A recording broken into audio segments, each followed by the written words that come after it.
lock out kemudian lock in ke Islam gitu, tapi kemudian tidak menjadi imam yang baik. Aku sebel banget sama mereka dan aku berharap nggak ada lagi yang seperti itu gitu ya. Jadi ruang ini adalah tribut Asma Nadia untuk para mu'alaf. Di tengah begitu banyaknya cowok-cowok red flag gitu ya, Asma pengen bikin toko yang benar-benar green flag gitu.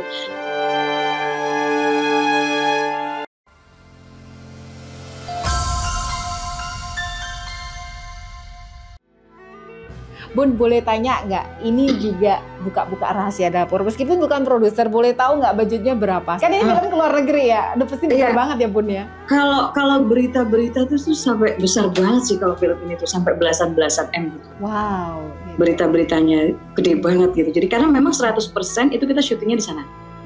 Kru Cina-nya tuh banyak banget. Ekstras Cina-nya tuh banyak banget. Tapi yang membahagiakan adalah bahwa di antara ekstras Cina itu adalah figurannya mereka tuh Muslim gitu. Karena memang kita syutingnya tuh di Xi'an sama Ningxia yang memang daerah Muslim. Gitu. Boleh nggak diceritain pengalaman personal spiritual dengan orang-orang di sana? Jadi yang di sana itu mereka biasanya kan laki-lakinya, kalau yang di Ningxia itu mereka pakai peci putih ya, kalau yang Muslimnya gitu. Dan bedanya suku Hui itu dengan Uighur adalah mereka tuh masih dianggap sebagai darah murni gitu, darah murni. Jadi benar-benar nggak ada campuran-campuran. Kalau Uighur kan ada Turkinya gitu ya, ada ini. Nah kalau itu tuh itu dan mereka punya kontribusi terhadap perjuangan kemerdekaan. Gitu. Jadi itu yang kemudian bikin posisi suku Hue tetap lebih aman. Tetapi naturalisasi itu ada. Kalau Asma baca tuh awalnya tuh kayak ada Danau Aisyah, namanya sekarang udah nggak ada. Kemudian masjid yang udah nggak ada kubahnya lagi, kayak gitu-gitu tuh ada atau terjadi. Gitu. Dan kita selama syuting pun kita sholat itu ngumpet-ngumpet gitu. Kita nggak bisa sholat yang terbuka gitu. Kita sholat itu ngumpet-ngumpet, nyari pojok-pojok. Mereka juga begitu, gitu. Karena nggak boleh sholat di depan umum, itu nggak boleh. Meski di fasilitas umum kita nggak bisa gitu. Jadi ketika salah satu yang buat saya menyentuh tuh saya sholat ya, dari satu momen saya sholat gitu ya, bareng-bareng saya ngeliat ini ibu-ibu nih dari Ningxia ini, mereka udah wudhu, mereka ini dan mereka sholatnya rapi banget gitu. Bahkan mereka berdiam untuk doanya tuh lebih lama dari Asma gitu. Dan saya langsung yang ngeliatin mereka tuh Masya Allah, Masya Allah, Masya Allah.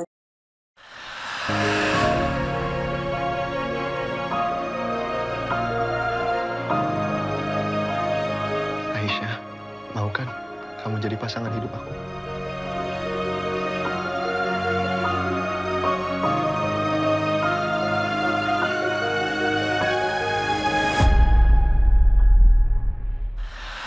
Karena selalu mengangkat Palestina di dalam film-film Bunda, apakah ini juga nanti akan ada semacam dana yang disisihkan juga untuk Palestina, atau ini pure commercial dan ini karena Bunda juga tidak bukan produser di sini ya, atau seperti apa negosiasi yang kompromi terjadi di sini antara Bunda agar tetap dakwah Palestinanya itu masuk?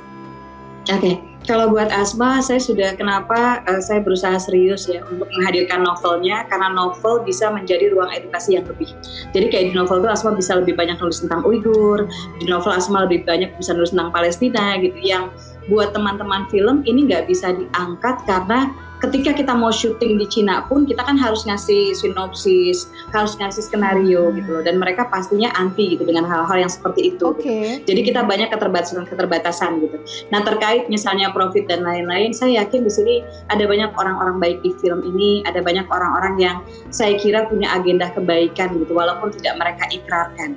Gitu dari film Assalamualaikum Beijing 2 Lost in Ningxia.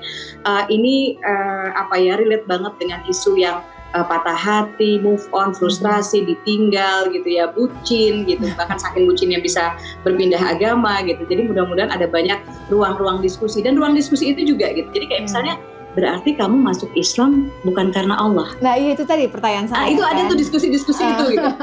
Diskusi itu, tapi juga bagaimana caramu misalnya mengajak dia untuk misalnya sholat, caramu juga ini, dan nggak mulus-mulus gitu. Karena ternyata ketika diajak sholat itu malah musibah yang terjadi gitu. Itu kan berarti ada sesuatu, meskipun at the end gitu ya, oh ternyata Allah itu nggak ngasih ujian kalau Allah nggak ngasih jalan keluar, kalau Allah nggak ngasih inama al-usri yusra, ada kemudahannya.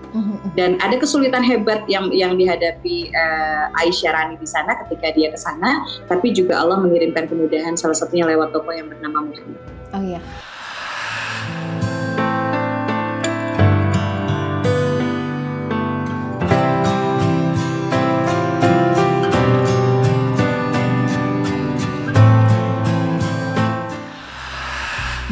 ini tips and tricks karena Bunda ini sudah melahirkan melahirkan kayak orang hamil ya, tapi kenyataannya adalah melahirkan karya ya.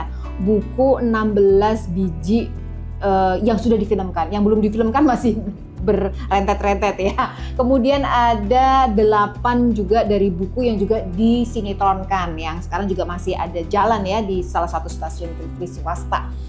Boleh tahu nggak Bun, resep bagaimana sih kita mendekati produser atau bagaimana sih kita menjual selling point dari cerita dan sebagainya sehingga ini kemudian dilirik oleh produser, karena memang bisa dikatakan the biggest dream of an author, book author atau novelist itu adalah ya bukunya bisa difilmkan gitu, dan Bunda adalah salah satu patron yang sudah banyak sekali bukunya difilmkan dan box office. Ada nggak Bun? Yang pertama mungkin ketika kita menulis seterbaik yang kita bisa.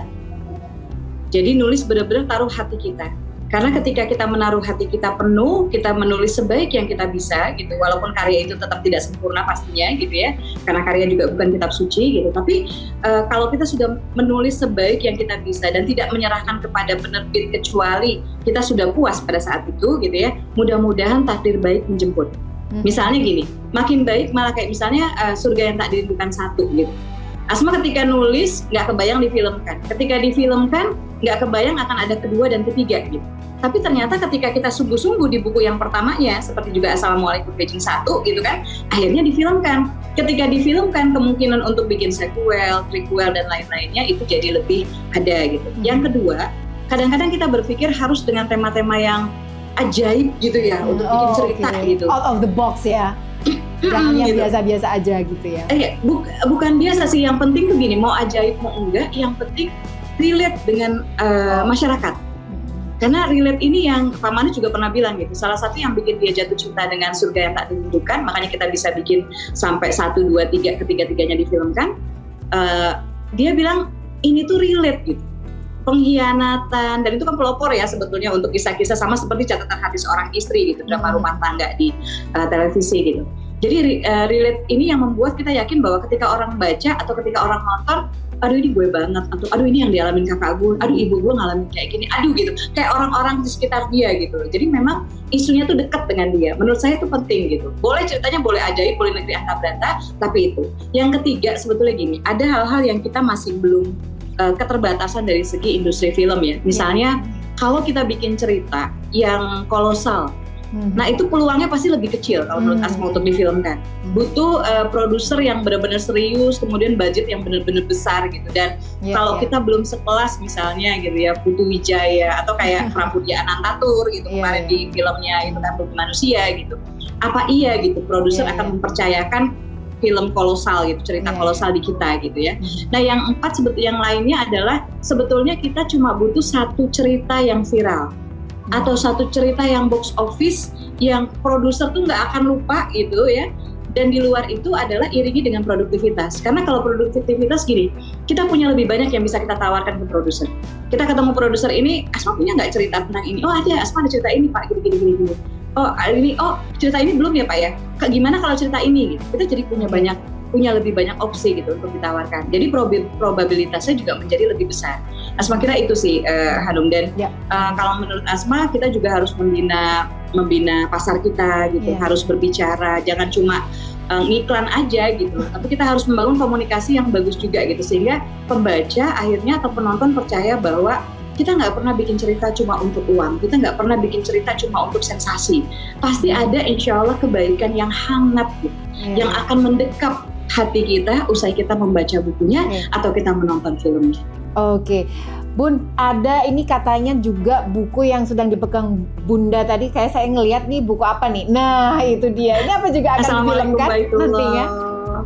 Iya, Alhamdulillah udah kelar produksi syutingnya, kita baru pulang dari Mekah. Assalamualaikum Baitullah ya, syuting di Mekah dan Madinah ya? Syuting di Mekah ya jelas, syuting di Mekah. Nggak susah itu izinnya dan lain-lain Bun? Susah banget. Tapi alhamdulillah lancar ya, dimudahkan ya. Iya, Allah yang memudahkan ya alhamdulillah. Jadi mudah-mudahan nanti juga hasilnya baik ya. Tapi ini isu-isu perempuan banget di sini gitu. Iya, Sampai ketika saya ngobrol pertama ketemu dengan Michelle Judith ya, pemeran utamanya, Michelle tuh bilang gini, Mbak ini itu personal banget, dia bilang buku Assalamualaikum Baitullah itu buat dia. Dan dia bilang kalau lewat karakter yang dia perankan itu dia sendiri terbangkitkan semangatnya, maka dia optimis insya Allah mudah-mudahan buku ini dan filmnya bisa membangkitkan semangat bertahan perempuan-perempuan yang akan tayang kapan Bun itu Bun yang buku Assalamualaikum Baitullah? Insya Allah Juli ya. Juli, insya Allah Juli. Jadi berentetan ini ya, back to back. Tanggal 12 Juni, dan jangan lupa nonton film Gaza 19 Juni, seminggu kemudian film Assalamualaikum Beijing, dan bulan depan ya, jadi harus banyak nabung ini ya untuk nonton. Tapi semuanya insya Allah adalah film dakwah, film barokah, film manfaat, yang juga penulisnya juga selama ini berkiprah di jalur-jalur dakwah yang kreatif film. Dan mudah-mudahan nanti kalau sudah pada nonton, pada cerita ya, review gitu ya, di Instagram boleh, di TikTok boleh, dan ceritakan pengalaman menonton film-film yang sudah kalian tonton. Baik, terima kasih sekali Bunda Asma Nadia atas sharingnya. Semuanya jangan lupa ya nonton nanti di hari pertama. Ingat, di hari pertama itu sangat menentukan sekali, karena kalau tidak layarnya akan turun. Jadi kalau nonton nanti hari Senin, hari Selasa udah nggak ada, jangan disalahkan bioskopnya. Kita jangan nunggu weekend juga gitu. Dan Asma juga minta doa Hanum personally ya, dan teman-teman semua. Insya Allah Asma mulai dapat kepercayaan lebih ya. Sempat terlibat juga di skenario Assalamualaikum Beijing 2 Los Indonesia ya. Dan mudah-mudahan insya Allah di tahun depan ini ada film Asma Nadia yang Asma Nadia juga yang menulis skenarionya. Jadi minta doanya. Oke, amin. Minta doanya untuk itu. Amin, terima kasih sekali Bunda Asma Nadia atas bincang-bincangnya dalam Hanum Cinta dan Cerita, featuring seorang penulis, produser film, tapi juga aktivis Palestina yang kita banggakan. Terima kasih, Assalamualaikum, selamat beraktivitas. Tulus, cakep.